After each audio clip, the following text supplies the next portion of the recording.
Hello दोस्तों, स्वागत है आपका एक और वीडियो में। और आज की जो वीडियो है ना वो बहुत इंपॉर्टेंट रहने वाली है, क्योंकि अब 12th के एग्जाम खत्म हो चुके हैं। और अब आप ये सोच रहे होगे कि अब आराम करने का टाइम आ गया है, तो आराम करने का टाइम नहीं आया है, अभी अपने करियर के बारे में डिसीजन लेने का समय आ चुका है। अब आपको ये तय करना है कि अब फ्यूचर में आपको अपना करियर किस दिशा में लेके जाना है। क्योंकि जिन बच्चों ने कॉमर्स ली थी तो या तो उन्होंने पहले से ही डिसाइड कर लिया था कि हमको ये करना है, कोई भी कोर्स उन्होंने सोच लिया होगा, कहीं भी करियर उन्होंने पहले ही अपना दिमाग लगा लिया होगा। लेकिन उन बच्चों का जिन्होंने बाई चांस कॉमर्स ले ली थी, या जिनको साइंस नहीं लेनी थी, मजा नहीं आता था इसलिए चल कॉमर्स पढ़ लेते हैं, या जबरदस्ती स्कूल वालों ने थोप दी थी उनके ऊपर, और अब उनको इंटरेस्ट आने लग गया था, और अब 12th के बाद उनको लगता है कि हाँ कॉमर्स में अब उनकी थोड़ी पकड़ बन गई है, और अब ऐसा कौन सा बेस्ट कोर्स करे जिसके बाद एक कैरियर ऊंची उड़ान भर ले। ठीक है जी। तो उसी की फहरिस्त में सीए, सीएस, सीएमए जो घूम फिर के हमारे चारों तरफ से दिमाग में आता है कि सीएस करना चाहिए, सीए करना चाहिए, या सीएमए करना चाहिए। तो इसी कंफ्यूजन को दूर करने के लिए मैं आपकी थोड़ी सी हेल्प करने आया हूं। देखिए जी, सबसे पहले तो ये ध्यान रखना कि जो सीए का कोर्स है या जितने भी ये प्रोफेशनल कोर्स होते हैं, इसको एक बॉडी कराती है, स्टैट्यूटरी बॉडी। जैसे कि हमारे पास ICAI, the institute of chartered accountant of India, chartered accountant को बनाकर निकालती है।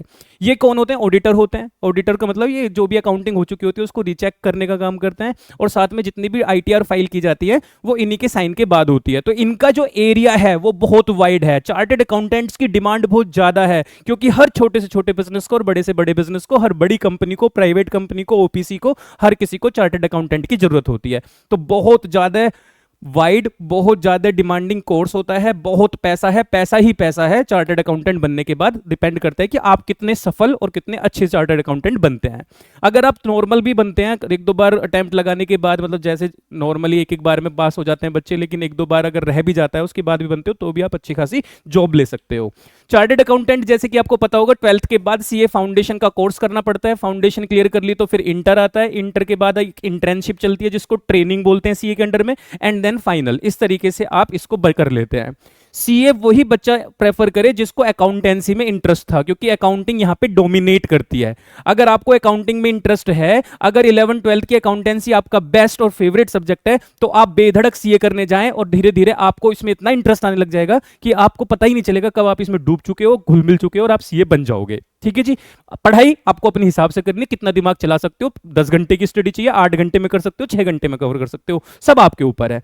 तो सीए करने के लिए क्या होना चाहिए? बस आपकी अकाउंटेंसी पे पकड़ तकड़ी होनी चाहिए। अगर है तो बेधड़क घुस जाओ, करके निकलोगे, मैं गारंटी दे रहा हूं। अगली बात करते हैं सीएमए। इसको आईसीएमए कंडक्ट कराता है, the institute of chartered cost and management accountant of India. ठीक है जी। ये भी पहले फाउंडेशन होता है, फिर इसमें इंटर होता है, आर्टिकलशिप होती है, और क्या होता है फिर फाइनल होता है। सीएमए की डिमांड सीए के कंपैरिजन में कम है, क्योंकि सीएमए की जरूरत हर किसी को नहीं होती, सिर्फ बड़ी कंपनीज, जो पब्लिक कंपनीज होती हैं, और क्या कहते हैं ये जो मैन्युफैक्चरिंग यूनिट्स होती हैं, इनको जरूरत पड़ती है। सीएमए का काम होता है कॉस्ट को कंट्रोल करना। कोई सामान बना रहे हो, उसकी लागत आ रही है 10 रुपए, ओनर चाहता है कि 10 रुपए की जगह थोड़ा कम में बनने लग जाए, ये मैन्युफैक्चरिंग थोड़ी कम में होने लग जाए, तो इसके लिए सीएमए की जरूरत पड़ती है। और उसके अलावा अगर सीए करने में थोड़ा डर लग रहा है, सर बहुत हार्ड है, हमने तो उससे सुना है, उसने बताया उस पे नहीं हुआ, इसने बताया था इस पे नहीं हुआ, मेरे मामा के लड़के पे ना हुआ, मेरे पड़ोसी पे ना हुआ, वो सीए ना बन पाया, 10 साल से कर रहा है, 8 साल से कर रहा है, सर इतनी मेहनत हम नहीं कर सकते, थोड़ी कम कर सकते हो, सीएमए कर लो। क्योंकि सीएमए में सीए का 70 से 80% कोर्स कवर हो जाता है। तो जैसा जो कोर्स, जो सब्जेक्ट, जो पूरा का पूरा जो भी टोटल का टोटल सिलेबस है सीए का, उसका 80% सिलेबस सीएमए के लिए चाहिए, और उसकी जितनी मेहनत अगर सीए में चाहिए तो उसकी 80% मेहनत करके आप सीएमए बन जाओगे। पॉइंट समझ में आ गया? वाइड एरिया, थोड़ा नैरो है सीए के मुकाबले, लेकिन पैकेज इसमें भी अच्छा मिलता है, कंपनी इसमें भी आपको बढ़िया पोस्ट पर रखती हैं, खुद की प्रैक्टिस भी कर सकते हो। इसके बाद आ जाते हैं सीएस। इसको कौन कराता है? तो ICSI, the institute of company secretary of India. जितनी भी कंपनीज होती हैं, सिर्फ कंपनीज, वो अपने पास कंपनी सेक्रेटरी की जॉब देती हैं। कंपनी सेक्रेटरी कंपनी की टॉप लेवल मैनेजमेंट में ही एक जॉब लेकर बैठता है। इसका काम कंपनी को चलाने का ही होता है। कंपनीज एक्ट 2013 के अकॉर्डिंग कंपनी के रूल्स रेगुलेशंस बने हुए हैं, कंपनी कैसे चलेगी, क्या करना है, क्या नहीं करना, वो सारी की सारी बातें कंपनी सेक्रेटरी को पता होती हैं। अगर आपका बिजनेस स्टडीज में इंटरेस्ट था, या आपका इकोनॉमिक्स की थ्योरी में इंटरेस्ट था, या आपको इंग्लिश रटना पसंद है, इंग्लिश आपकी कम्युनिकेशन स्किल बहुत अच्छी है, तो आप कंपनी सेक्रेटरी बनने के लिए ही पैदा हुए हैं। ध्यान रखना, आप कंपनी सेक्रेटरी करें, बेधड़क करें। अगर आपको चीजें थ्योरी पसंद आती है तो क्यों? क्योंकि इसमें टोटल आपको आगे चल के लॉ ही पढ़ना है, कानून है। आप ही कंपनी को बताएंगे ये करो, आप बताएंगे ये मत करो, ऐसे करो, यहां ये लिखा है कंपनी लॉ में, ऐसे करना है, वैसे करना है, सारा कंपनी सेक्रेटरी का काम होता है। बहुत अच्छी पोस्ट है, रेप्यूटेड पोस्ट है, व्हाइट कॉलर जॉब लगती है।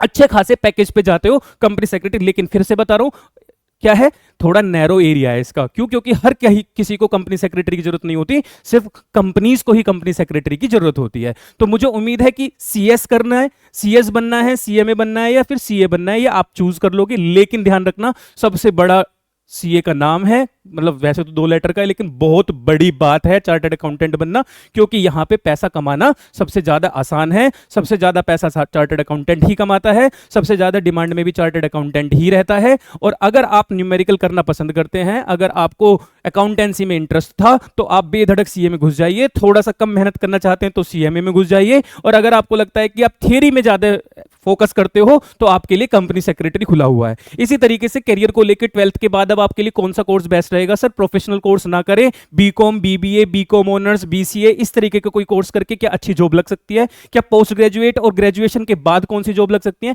तो आगे की कैरियर के लिए आपके जो डिसीजन मेकिंग में मैं थोड़ा सा कंट्रीब्यूट कर सकूं, थोड़ी सी हेल्प प्रोवाइड करा सकूं, इसलिए मैं अच्छी अच्छी वीडियोस आपके लिए लेकर आऊंगा। अगर आपको वीडियो पसंद आई हो, कुछ हेल्प मिली हो, तो कमेंट करके जरूर बताएं, वीडियो को लाइक करें। हम मिलेंगे नेक्स्ट वीडियो में। Bye bye, take care.